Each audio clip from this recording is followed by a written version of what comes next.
Hey guys, could you tell me if this is a Volvo or not? I'm not actually quite sure. What's up guys, it's Drifts and Lifts here. Welcome back to the Drifts and Lifts Epic Volvo Drift YouTube channel. We got gravy for you today. Not too much, but some. So I got my good friend Levon here, and he is down from Vancouver, so not too far away, and he brought his 240 wagon by. We're doing some Volvo shenanigans, just kind of messing around with some stuff. We're gonna check this wagon out in a sec here. Right now we're actually trying to get Edna running. As you guys remember last video, I had a bit of an issue. It started giving me from what I could tell was a MAF issue, and after doing a bit of trying to rewire it and trying a couple new MAFs, we're not so sure that it's still a MAF issue. So what we did, we thought the MAF connector might be messed up, so I cut off another connector, we wired it back in. It's still giving us the same issue. We read the codes on the code reader because this car is a LH 2.4, and it gave us a lean fuel trim code as well as a what was the other code? High idle air control valve, which makes sense because I actually deleted the idle air control valve.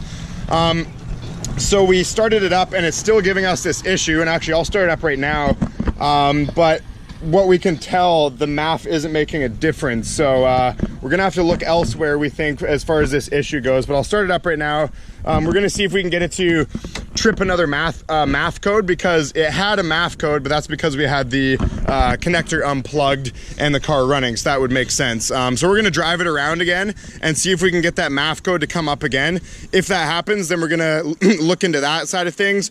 If it doesn't, then we're gonna look into like the O2 sensor, coolant temp sensor kind of side of things. But I should mention, you guys, that I did straight pipe this car, so it sounds like an absolute bag of dicks. So yeah, I cut the muffler off like right, you know, like about a foot behind the O2 sensor. That's another thing I'm a little bit worried about, that the O2 sensor could be getting a little bit mixed, you know, readings because of the air that could be potentially circulating back into the exhaust. Not too sure. Let's check it out.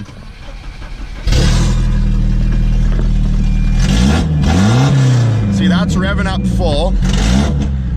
See, now that's not. So if I go full throttle, see that? To me, that sounds like a MAF, but it doesn't seem to be like that. So you'd think that that would actually trip a MAF code, doing that right there, but it doesn't. And I don't think driving this car around is gonna make that code pop up again, but I guess we could try just to see, right? Yeah. We're here already. Anyways, we're gonna get back to this in a sec. Let's check out Levon's car over here. All right guys, so this is Levon's daily driver, right? Yep. So this is a 91? No, 89. 89, that's right, yeah. So it's an LH 2.4 car. He's got some cool little details to it. Already right now I can see a GT steering wheel. And you did actually own a 242 at one point, did you not? Yeah, the GT, yeah. That's right. That's where it came from. Yep, so this car has kind of been, you know, how long have you had this car for? 7 years. 7 years, yeah. That's cool. You don't see, well actually I find in the Volvo community, you see people owning cars longer than say in the 240SX community, you know? Yeah, it's cool though. It's a 5-speed model, so it is a M47 car. It's got a little bit of rust here and there, but it's actually not too bad, you know, like as far as the body goes, it's all really clean. A little bit of rust here and there, but still a pretty solid car overall. I actually really like these. These are Prelude seats, eh?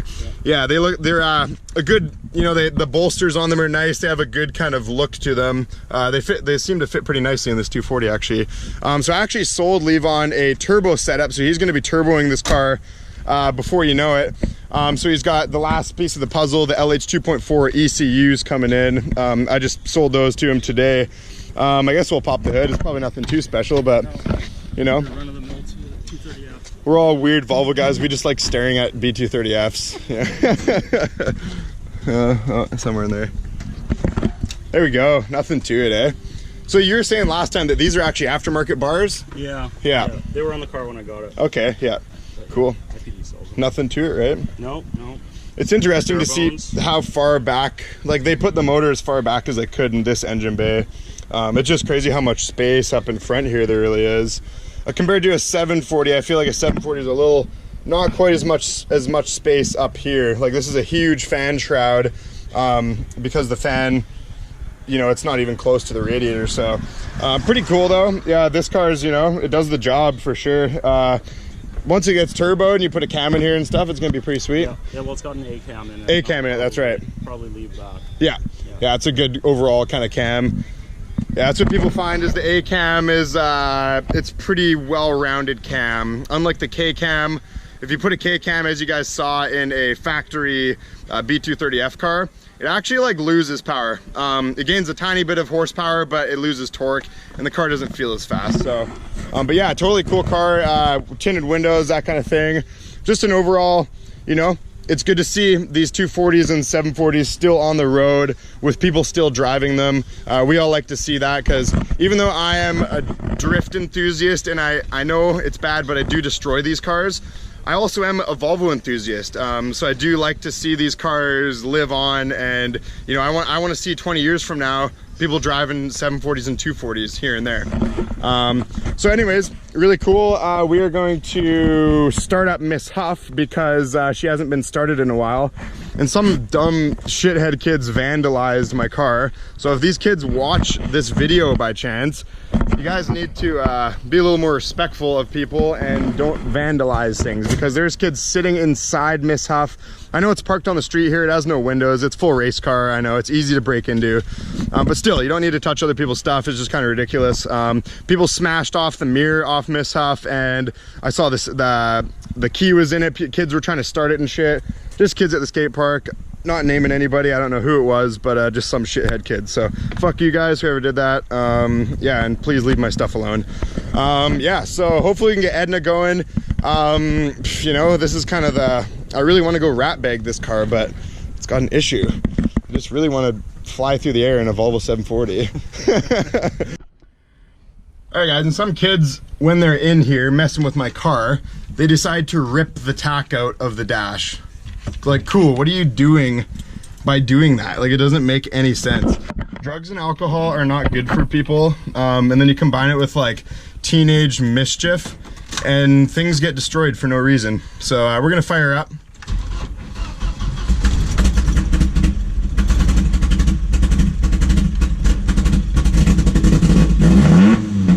There we go.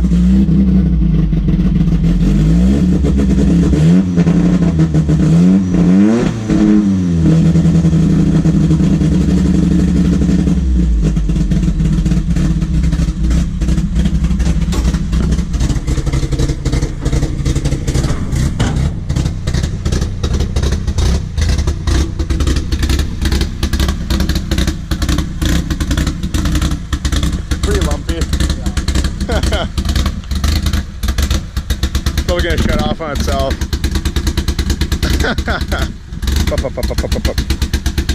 You can hear like every individual cylinder firing. This is like the really low idle. Oh, she's gonna die. Oh yeah. Yeah. So there you go guys, that's Miss Huff idle. You all have heard that before, nothing new. I'm stoked to take this car to the Mission Drift event on the 20th. That's gonna be really fun. I haven't been able to get this car on a track in a little while. It's been, the Matsuri was the last drift event I went to. But yeah, it's gonna be really fun. We're doing some new layouts at the track. So just having Mission able to be drifted at in general is really cool. And now that the drag racing season's over, they're opening up even more track space, and we're gonna be able to do some really cool layouts. So I'm looking forward to drifting there, and I will be making a really cool video of that. All right, so what do we do next? All right guys, so I'm standing in my room right now.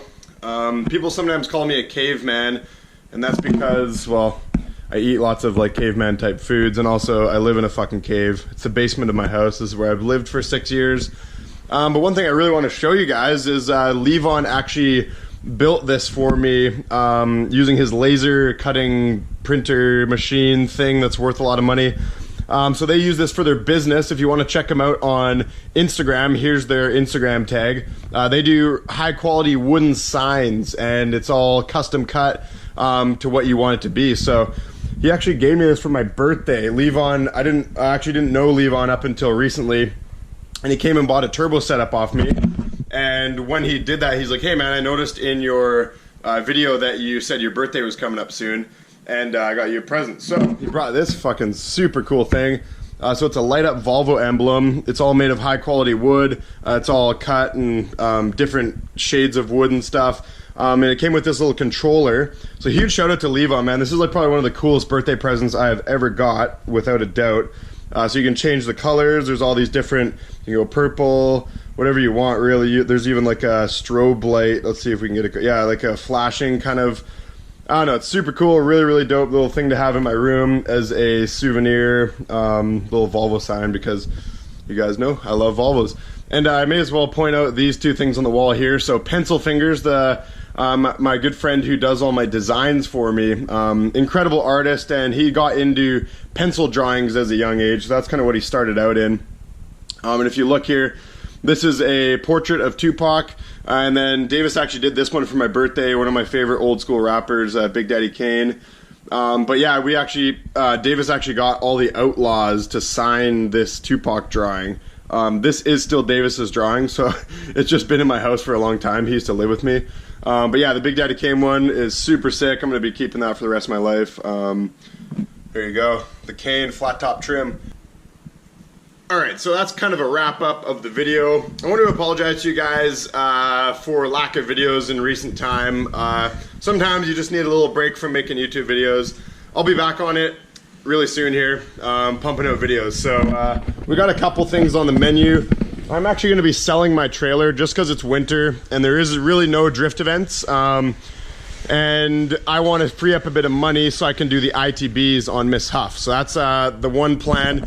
Still, unfortunately, looking for a motor for Samuel, but I do have some lined up, and there's actually some very nice people that want to give me a 1990 big rod motor for free. I just have to go get it, a bit of a drive, but yeah, so I'll probably end up picking that up. And you know, I don't need a squirter in this car, but if I can get at least a 13mm rod motor with the better main bearings.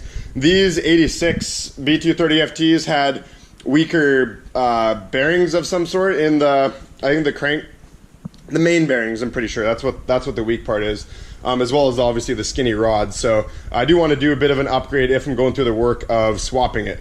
Edna is still, as you guys see in this video, still a little bit wonky. So today I'm going to be changing out the coolant temp sensor, and I'm going to be changing out the O2 sensors. So if you guys have any other suggestions of what you think this could be, let me know in the comments, and I'll kind of look into it. I'm going to change these two things out, and if that doesn't fix it, then we're going to have to look into some other stuff. So, but yeah, all over, good fun with Volvos, basically. That's all we're doing. So, I'll let you go there, guys. Like and subscribe for crusty Volvo skin.